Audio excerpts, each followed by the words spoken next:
Okay, you ready? Hi everyone, I'm Peta Murphy, the federal member for Dunkley, and welcome to beautiful Frankston, which is beautiful even on a grey day. I welcomed Clare O'Neil and Anthony Albanese here today on the first anniversary of the report of the Royal Commission into aged care, because it's an issue that resonates so deeply across my community. We hear time after time of people whose loved ones are in aged care facilities and there just aren't enough staff. So people aren't getting fed, they aren't getting looked after as well as they should be. They're subjected to chemical restraints and their loved ones can't get in and spend quality time with them. So today we're really privileged to have Michael and Gwen and Eva to tell us about their experiences in local aged care facilities, and to have some amazing nurses and Karen, who's an educator, to tell us about how hard it is to do their job in the conditions they have to do it in, to make sure that some of our most vulnerable Australians get the care that they deserve. So thank you so much, both of you, for being part of it today, and I'll hand over to Anthony. Yeah, thanks very much, Peter. It's great to be back in Frankston for my 5th visit as Labor leader to the electorate of Dunkley. And Peta Murphy is an outstanding local member who's always speaking up for her local community here. And it was a privilege to hear from workers from the aged care sector, as well as family of aged care residents, about 1 year on from the Royal Commission, about whether anything has really changed. We had a Royal Commission in which the interim report was titled Neglect. That should have been an enormous wake-up call. It spoke about how more than half of aged care residents were literally starving, not getting the nutrition that they needed. It spoke about wounds being untended for. It spoke about the pressures that were there on the aged care workforce. And then when we had the final report of the Aged Care Royal Commission, it was titled Care, Dignity, Respect. 3 little words that is not too much to ask for our older Australians who've built this country. Care, dignity, respect. 1 year on from the Aged Care Royal Commission handing down its final report with very clear recommendations on issues like workforce, we've seen no action from this government. We've seen a government that fails to put in a submission to the Fair Work Commission saying that aged care workers should get a pay increase. Instead of that, what we have is 2 payments in the lead up to an election, the last one of which will be on the eve of the election in May, one-off handouts based upon a per rata payment to aged care workers that doesn't even seem to recognise that one of the issues in the workforce is the lack of permanency, is the lack of full-time work, is people working in multiple facilities on a part-time basis. We still have aged care residents who simply aren't getting enough support. And we have a circumstance whereby nurses aren't necessarily in nursing homes. We used to call these facilities nursing homes for a reason, because nurses were required to provide care, and it's expected that they would be there 24/7, but we know that that's not the case. What we have as well is a minister who still has his job. What does it take to lose your job under this government? Richard Colbeck is incompetent. He has been shown by his own words and his own actions and his own absence to be incompetent, and yet he keeps his job at the same time as aged care workers are working their guts out of their passion and their care for their fellow Australians, for vulnerable Australians in the later years of their lives. We need to do better. And on this anniversary of the Aged Care Royal Commission, we expect to see some announcements, some increase in funding, something from the government going forward, because that is what is required.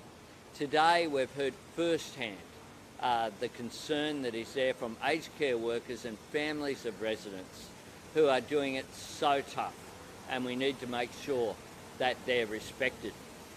We have also, I want to make some comments just briefly about two issues. Firstly, the floods in Queensland and also in northern New South Wales. The positions that we've seen in northern New South Wales, where Janelle Saffin, a good friend of mine, the member for Lismore, had to swim to safety. It just highlights exactly how tough they're doing it in the northern rivers. We know that Ballina is being evacuated. We know also that places like Logan, Ipswich and Maryborough in Queensland are really doing it tough. I've spoken to the Queensland State Government today. I've spoken to federal members, including Justine Elliott, this morning as well. And they're looking after their communities. And I want to say to people, stay safe. Follow the advice which is out there. I'll be visiting Queensland this afternoon, going to the Emergency Response Centre tomorrow morning in Queensland. And I just also want to say that for those people who are continuing to put their own lives on their line and take risks themselves for their fellow Australians, we're seeing the best of Australia at the worst of times, as we always do. When times are really tough, Australians show their compassion and their care for each other. And we're seeing that in southeast Queensland, we're seeing it on the northern rivers as well. So a big thank you and shout out to those people in emergency services, the SES, to volunteers who are helping at this time. Government needs to do more. We think that Services Australia needs to be on the ground in these communities. At the moment, what is happening is they're having to log on. They're being told you can only apply online. They need a MyGov account. We need to cut through the bureaucracy and make sure that the services are given where they are needed, when they are needed, which is right now. And I'd say to the government, they need to ensure that that is the case. On the last issue, we continue to be dismayed by the scenes from Ukraine. The people of Ukraine are doing it so tough, but they're fighting for their national sovereignty. They are fighting against this aggression from Russia, which is totally unwarranted, totally unprovoked. And the bombing of Kiev and other cities in Ukraine needs to stop and needs to stop now.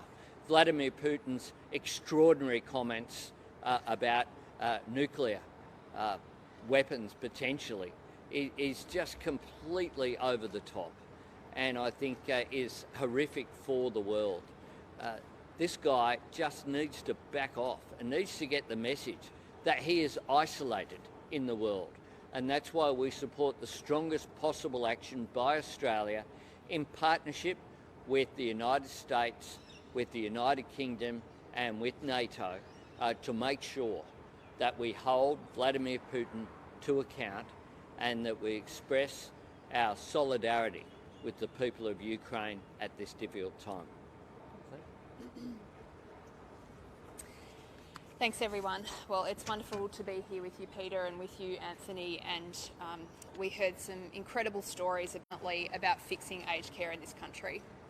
We're here today, 1 year on from the Royal Commission handing down its final report into aged care. This was a once-in-a-generation opportunity for reform, but I challenge you to find a single person in this country who believes that anything has changed for aged care in that last year. In fact, what we see is that things have gotten significantly worse.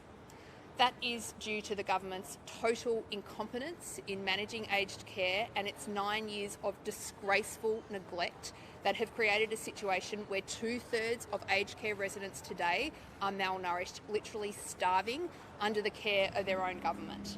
But it's not just about the Aged Care Royal Commission. It's about what's happened since. We have had a vaccine rollout that's failed, a booster program that's failed. We've had a government that has kept in place Richard Colbeck, a clearly incompetent minister, to manage the most vulnerable people in the country in the middle of a 1 in 100 year global pandemic. He should resign today. That would give us some indication at least that the government was taking this seriously. Now, we have a roadmap for reform, 148 recommendations that told us how we can fix this sector.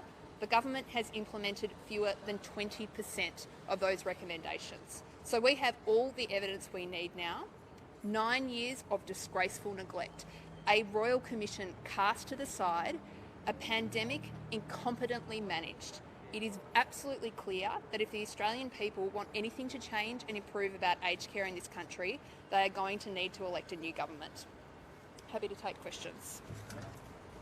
Oh, sorry. We're all happy to take questions.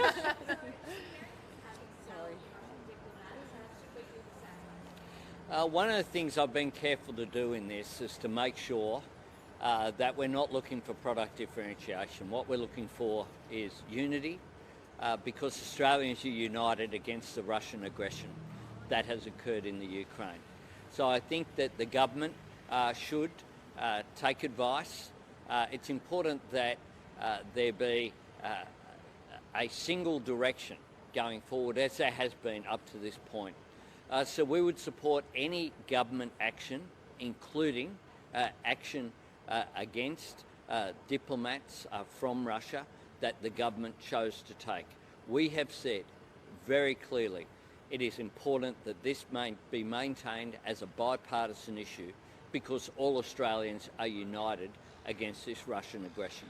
And the latest UN climate report has confirmed Australia is suffering greater impacts of climate change than any other advanced economy.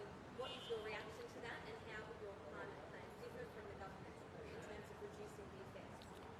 Well, this confirms what we have known from countless IPCC reports over the years, that Australia is particularly vulnerable to the impacts of climate change due to our geography, our climate, our topography, due to the fact that some of our icons, including the Great Barrier Reef and Kakadu, are particularly vulnerable to the impacts of climate change. But we're also particularly vulnerable to extreme weather events. We know in this country that we are the land of bushfires and flooding rains, tragically, and we're seeing that played out at the moment. And that's why Australia needs to take climate change seriously. We have a circumstance whereby when the Prime Minister attended the Glasgow summit, he gave an empty speech to an empty room. He did that because Australia is isolated with countries like Brazil and Saudi Arabia in the naughty corner. Australia needs to join the global effort to tackle climate change. The good news is if we do that, it will be good for our economy. Our plan will reduce emissions by 43% by 2030, will lead to $52 billion of private sector investment, will create 604,000 additional jobs. 5 out of every 6 of them will be in regional Australia. By taking action, we will strengthen our economy and strengthen job creation, at the same time joining the world, partnering with governments like the Biden administration to take action. This government are incapable of doing so. We need to end the climate wars in this country. It's gone on for too long. The only way that you can end the climate wars and take action is by electing a Labor government. And our plan has been endorsed not just by the ACTU, but by the Business Council of Australia, the Australian Chamber of Commerce and Industry, the Australian Industry Group, the National Farmers Federation, and mainstream environmental organisations. This is a plan that will benefit Australia. It's at the centre, one of the key promises and commitments that we're making. But it's a commitment that we're not making on behalf of Labor. It's a commitment that we're making on behalf of Australia, and in particular, future generations, because climate change is having an impact. It's here right now.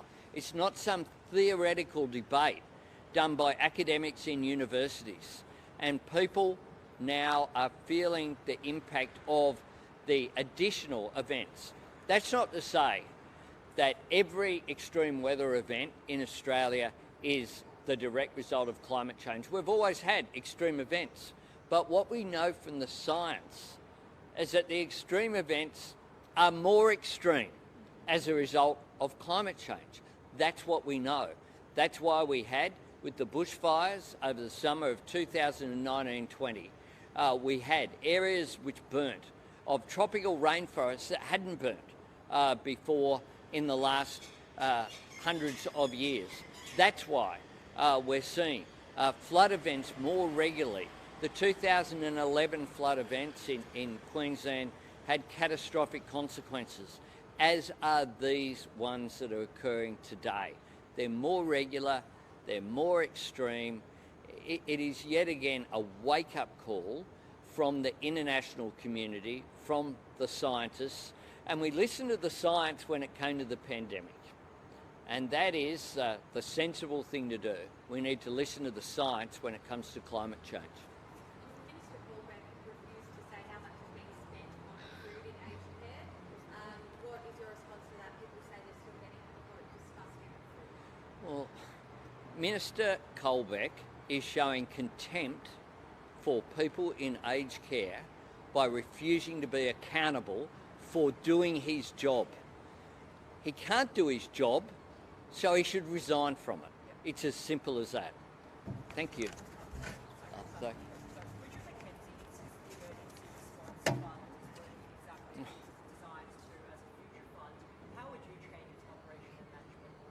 Well, it's not. It's a nonsense. That's a lie, and it should be called out as such. The fund, the Emergency Response Fund, was established 3 years ago with $200 million of funding to be expended each year. And for the interest to mean that the fund would stay at around $4 billion. If you go back and look at the legislation that went through, $150 million for disaster recovery, but $50 million as a result of Labor's amendments that were carried in the Senate to ensure that mitigation works, that preparatory works, disaster preparedness was undertaken. Now, none of that money has been spent. None of that money has been spent. And that fund is now $4.8 billion. The government is treating it like it's a bank account, like a term deposit, not like it's a fund to help with disaster mitigation. And that's why Labor's Disaster Readiness Fund of $200 million has been welcomed by communities, has been welcomed by the Insurance Council, and that is what we would do in government. They took money that was allocated for infrastructure funding, put it in this fund, and have kept it there like it's a term deposit.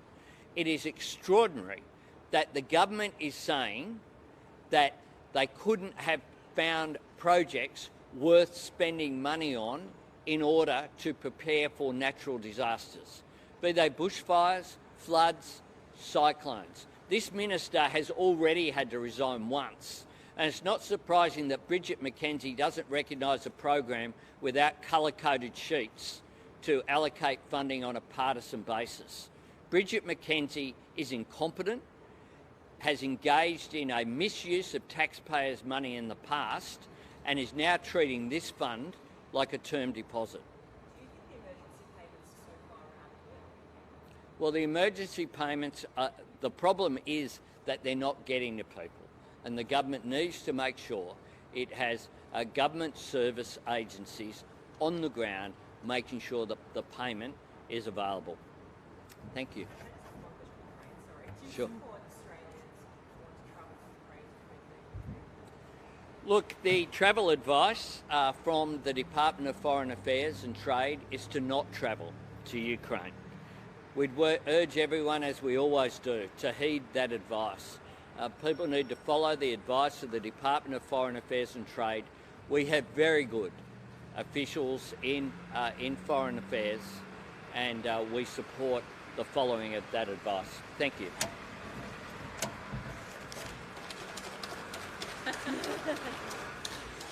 Thank you.